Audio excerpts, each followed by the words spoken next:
cold showers? That's not necessary. We know how to use heat more efficiently, thanks to our eXergymachine.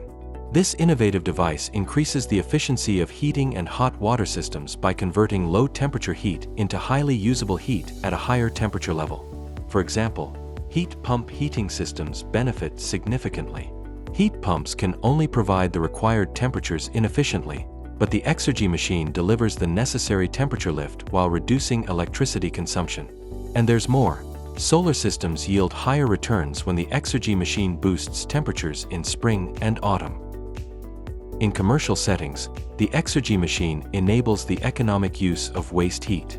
It turns waste heat into usable heat, such as for hot water production. For district and local heating networks, the eXergymachine ensures high supply and low return temperatures, allowing more homes to connect to the grid. How is all this possible? The eXergymachine uses a refrigeration cycle, much like a heat pump.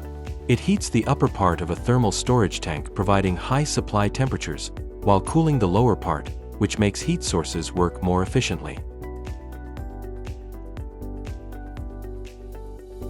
The eXergymachine, good for your wallet, good for the climate.